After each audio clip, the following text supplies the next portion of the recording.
wabarakatuh. Shalom, Om Swastiastu, Namo Buddhaya, Salam Kebajikan.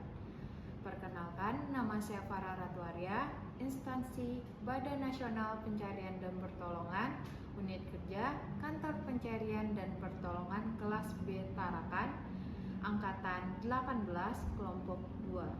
Selamat datang di ASN Gaul, tempat kita bedah soal jadi abdi negara yang kece dan kekinian. Edisi kali ini kita akan podcast singkat tentang sesuatu yang lagi viral, yaitu tentang berakhlak.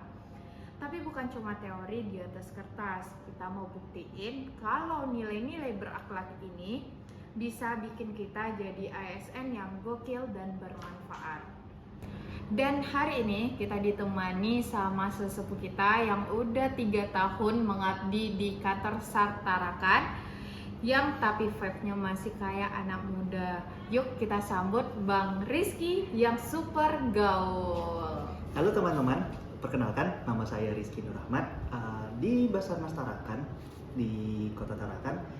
Saya ini menjabat sebagai pengelola pencarian dan pertolongan, dan saya sudah bekerja di instansi ini selama 3 tahun, dari tahun 2022, dari mulai saya masuk CPNS sampai sekarang di tahun 2025 gitu. Wow, udah 3 tahun juga ya mengabdi di kantor SAR Tarakan ya Bang. Ini kan Abang udah 3 tahun mengabdi di kantor SAR Tarakan. Pasti ada masyarakat yang kurang kooperatif saat kita melakukan operasi di lapangan ya Bang. Jadi bagaimana tanggapan Abang sedangkan kita dituntut selalu untuk berorientasi tinggi? Jadi gini, Abang itu punya prinsip ya, apalagi dengan instansi ini juga mendukung untuk prinsip dan tujuan Abang ya, bahwa Abang itu pengen ngebantu orang, ngebantu apapun bentuk perannya Abang. Ketika tuh Abang bermanfaat buat orang lain, itu jadi salah satu tujuan mulia ya buat Abang ya. Nah, terkadang kan memang dalam mencapai tujuan itu nggak selamanya mulus kan, nggak selamanya mulus. Ya itu lagi salah satunya kayak tadi yang dicontoh sama Adek tadi, kalau kita ketemu sama masyarakat yang kurang kooperatif itu gimana. Sementara gini, informasi yang akan kita laporkan itu adalah full dari masyarakat nih. Jadi kita yang dalam istilahnya adalah sebagai pelayan masyarakat harus punya cara nih biar kita ngambil hatinya, kita ngambil selanya. Kalau dia panik, kita yang tenang kan, jangan yang dia panik kita ikut panik, enggak. Karena pada akhirnya kita akan menolong masyarakat, informasi utamanya di mereka, sebisa mungkin kita ambil gitu. Itu juga termasuk sebuah tips ya Bang? Iya, itu tips. Dari pengalaman yang udah Abang rasain ini, apa tantangan Abang dalam sikap core value berakhlak dalam menjalani tugas dan fungsi Basarnas? Kalau tantangan ya dalam menjalani core value berakhlak ya, mungkin yang akan sering Abang hadapi itu adalah bagaimana selalu dengan ada namanya perubahan, mau perubahan peraturan, mau perubahan kegiatan, mau bahkan sampai perubahan ilmu dan pengetahuan yang Abang selama ini pegang. Nggak selamanya yang Abang ini pegang ini udah mentok nih ilmu pengetahuannya, peraturannya, segala macam. Akan selalu ada perubahan. Jadi bagi Abang, itulah salah satu tantangan, dan cara Abang menghadapinya itu adalah dengan Abang selalu menanamkan rasa ingin tahu. Karena bagi Abang itu penanaman hal yang paling sederhana nih, rasa ingin tahu. Karena dengan rasa ingin tahu, orang bakalan bisa berkembang lebih jauh. Menurut Abang itu. Baik. Selanjutnya, aku ada pertanyaan nih untuk Abang. Kita tahu ya Bang, di kantor SAR Tarakan nih banyak perbedaan. Ada dari gen milenial, gen Z, sekarang ya kan Bang. Gimana sih kita bisa menciptakan lingkungan yang harmonis, terutama di tengah perbedaan pendapat antara senior sama junior gitu Bang? Kalau untuk menciptakan gini ya lingkungan harmonis ya, ini sebenarnya juga tantangan nih, karena kan gini, sekedar pengalaman ya, Abang ini waktu Abang masuk adalah angkatan paling muda di tahun 2022. Di atas Abang ada 2015, itu pun pindahan. Jadi yang aslinya senior Abang itu ada di tahun 2010.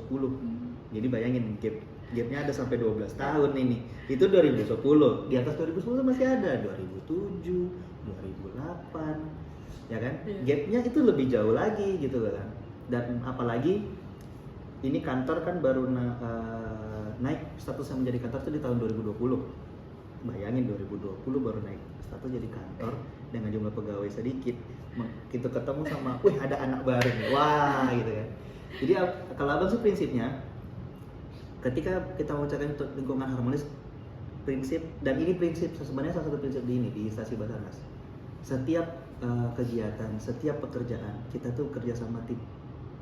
Seperti baru tadi dijelaskan waktu ini tadi kan baru tadi apel ya, bahwa kita tuh nggak bisa berjalan sendiri. Dan kelihatan juga tadi dari kegiatan sebelum ini tadi nih ada kegiatan kita untuk cek fisik bareng dan kita lakuinnya ini secara kerjasama. Kalau ada yang punya informasi ini dia kasih tahu, yang punya informasi ini kasih tahu, yang dikasih tahu diam dan tenanglah untuk mendengarkan gitu. Karena nggak selamanya yang kita pegang itu benar dan nggak selamanya yang orang kasih tahu itu salah, nggak juga. Karena soalnya ada dua sisi yang berbeda. Itu dia kalau tips untuk menciptakan harmonis itu kayak gitu. Oh, benar-benar sih Bang. Pertanyaan terakhir nih untuk Abang, ada nggak bang pesan-pesan dari Abang untuk kami peserta Latsar CPNS 2025 ini agar kami selalu bisa menanamkan sikap berakhlak dalam diri kami untuk menjalani tugas dan fungsi dari Basarnas? Pesannya, kalau dari Abang gini, ketika kalian masuk di Basarnas, ketika kalian masuk mendaftar pertama kali mendaftar kalian PNS, coba kalian ingat-ingat lagi tujuan utama kalian pada awalnya itu apa? Tujuan utamanya. Apalagi kalau tujuan utamanya kalian itu baik, itulah yang kalian jadikan dasar nih. Ketika kalian sudah mulai lelah menghadapi kehidupan pekerjaan, kalian selalu pikir kalian itu awalnya mau apa? Kalian mau meraih apa? Kalian sudah sejauh ini kayaknya kalian sudah terlalu jauh untuk menyerah. Kenapa sih nggak bangkit lagi gitu kan? Apalagi gini, zaman sekarang itu makin banyak perubahan drastis yang kita alami gitu loh. Nggak kayak dulu kalau perubahan itu pelan-pelan kita nggak. Hari ini mungkin kita masih bisa duduk gembira kayak gini, mungkin di bulan depan kita udah sibuk dengan mungkin ada banyak bukan memendorong juga sih dengan banyaknya kejadian musibah kan kita nggak tahu gitu loh. Jadi pertama jadi itu balik lagi, kita selalu ingat tujuan awal kita apa, kita tuh mau mengembangkan diri kita sebaik apa, dan yang terakhir kita selalu siap dengan adanya perubahan. Itu dia. Wah, seru juga ya obrolan kita hari ini ya Bang. Betul. Terima kasih untuk Bang Rizky sudah meluangkan waktu untuk berbagi cerita yang sangat inspiratif untuk kita sebagai peserta Latsar 2025.